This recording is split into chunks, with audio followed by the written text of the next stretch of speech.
নমস্কার, কেমন আছেন প্রত্যেকে? আশা করি সবাই ভালো আছেন, সুস্থ আছেন। গল্পের ঠিকানা চ্যানেলের নতুন একটি ব্লগে আপনাদের সকলকে স্বাগত জানাচ্ছি। আমি শিল্পা। আমার গতদিনের ভিডিওতে আপনারা দেখেইছিলেন যে মামার বাড়ি থেকে ফিরছি, আর ফিরে এখন যাচ্ছি মাসির বাড়িতে।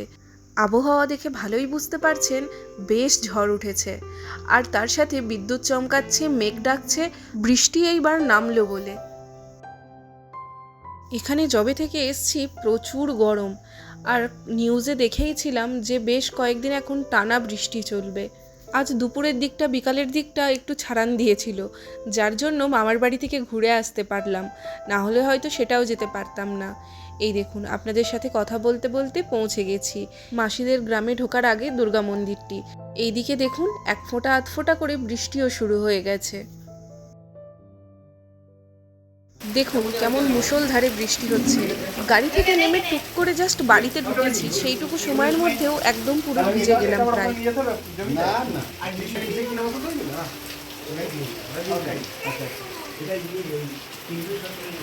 চলো। শুধু বৃষ্টি না, কেমন জোরে বিদ্যুৎ চমকাচ্ছে সেটাও তো দেখলেন। আর এই হলো বৌদি। বৌদি এখন সব প্লেটে মিষ্টি সাজিয়ে আমাদের প্রত্যেককে এখন খেতে দিচ্ছে। সত্যি বলতে কি, বাইরে থাকি তো, যার জন্য পশ্চিমবঙ্গের মিষ্টি খুব মিস করি। সেই জন্য যতবার বাড়ি যাই, মিষ্টি খাবার সুযোগ যদি আসে একটি বারের জন্যও হাতছাড়া করি না। এদিকে বাচ্চাগুলো খেলা করছে, এই দেখুন এখানে মনা একদম সুন্দর খেলার জায়গা পেয়েছে। এই যে এই বিছানাটা দিয়ে জানলায় উঠছে, লাফাচ্ছে, ওর তো খেলার জন্য একদম আদর্শ জায়গা। বৃষ্টি হচ্ছে তো তাই কারেন্টটাও চলে গেছে। বাচ্চাগুলোর প্রথমে একটু মুড অফ হয়ে গিয়েছিল, ভাবছিল কি করবে, তারপর খেলা পেয়ে সব ভুলে গেছে।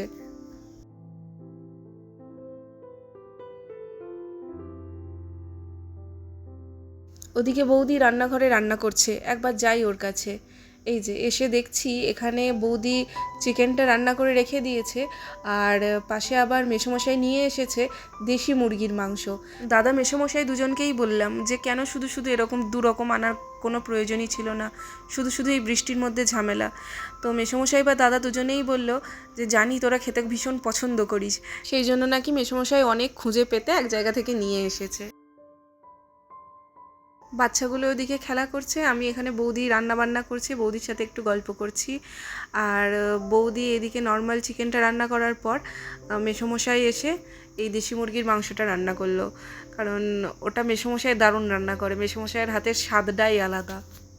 আমার মেসোমশাইয়ের রান্নাবান্নার হাত খুব ভালো, আমরা ছোট থেকে দেখছি। স্পেশালি মেসোমশাই মিষ্টি জিনিস রান্না করতে খুব ভালো পারেন। মিষ্টি জিনিস মানে মিষ্টির রেসিপি, এই যেমন ধরুন সাদা মিষ্টি বা ল্যাংচা। সব থেকে যেটা মেসোমশাইয়ের হাতে ভালো লাগে খেতে সেটা হচ্ছে গজা। এত সুন্দর বানায়।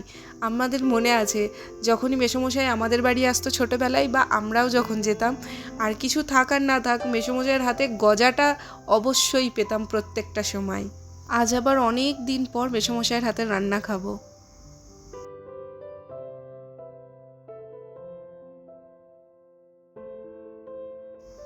চলুন, এদিকে রান্না বান্না হয়ে গেছে আর বৌদি খেতে দিয়ে দিয়েছে। বৌদি রুটি বানিয়েছিল, এমনি নর্মাল চিকেনটা ছিল, আর তার সাথে ছিল দেশি মুরগির মাংস। রান্নাটা যা সুন্দর হয়েছিল না, এখন আমি ভিডিও রেকর্ড করছি এখনও আমার জিভে জল চলে আসছে। সত্যি ভীষণ ভালো রান্না হয়েছিল।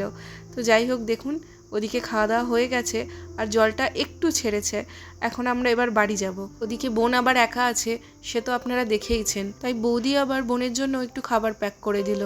যেহেতু অনেকটা রাত্রে যাচ্ছি, তাই ওকেও আর টেনশন করতে হবে না, ও গিয়ে খাওয়া দাওয়া করে নেবে। তবে এতক্ষণ যে বৃষ্টিটা হলো তার জন্য গরমের হাত থেকে কিন্তু খুব সুন্দর একটা রেহাই পাওয়া গেল। আরেকটা আশ্চর্যের বিষয়, যেটা শুনলে হয়তো আপনারাও হাসবেন, আমার মাসি বা আমার বৌদি আমাকে প্রত্যেকেই বলে যে তুমি যখনই আসো তখনই এখানে বৃষ্টি হয়। সত্যিই অবাক করার মতো ব্যাপার। আমি যখনই মাসির বাড়ি যাই, সে 1 বছর পর 2 বছর পর যখনই গেছি, যতবার গেছি, প্রত্যেকবার ঠিক এই বাড়ি ঢুকেছি আর বৃষ্টি শুরু হয়েছে। কি সুন্দর মজার বিষয় বলুন তো ব্যাপারটা। চলুন, এখন সোজা বাড়ির রাস্তা ধরেছি। একদিন বেরিয়ে একসঙ্গে অনেক কটা জায়গায় ঘোরা হয়ে গেল। মামার বাড়ি, মাসির বাড়ি। মাসির বাড়িতে তবু মাঝে মাঝে আসাই হয়, কিন্তু মামার বাড়িতেও অনেক দিন যাইনি। চলুন, ঘোরা হয়ে গেল। এ দেখুন বৃষ্টি এখনও পড়ছে, আর রাস্তায় যেতে যেতে দেখছি এই বৃষ্টির মাঝেও কয়েকজন পুণ্যার্থী দেখছি কাঁধে জল নিয়ে যাচ্ছেন তারকেশ্বরে বাবার মাথায় জল ঢালতে। সত্যি ভক্তি থাকলে কি না অসম্ভব, তাই না বলুন? যার জন্য এত ঝড় বৃষ্টি সব কিছুর বাধা উপেক্ষা করেও মানুষ চলেছে বাবার মাথায় জল ঢালতে। মনের মধ্যে অসীম ভক্তি আর ভগবানের প্রতি অসীম আস্থা যদি না থাকে তাহলে বোধহয় এতটা দুঃসাহসিক হওয়া যায় না, তাই না বলুন? চলুন আমরা বরং একবার দূর থেকেই বলি হর হর মহাদেব।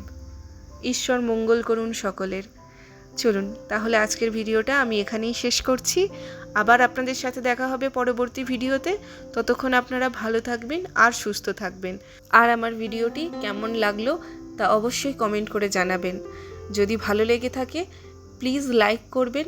আর আমার চ্যানেলে যদি নতুন হয়ে থাকেন বা এখনও চ্যানেলটি সাবস্ক্রাইব করে না থাকেন প্লিজ চ্যানেলটি সাবস্ক্রাইব করার অনুরোধ রইল। ততক্ষণ ভালো থাকুন, সুস্থ থাকুন। খুব শীঘ্রই দেখা হবে আপনাদের সাথে নতুন আরেকটি ভিডিওতে।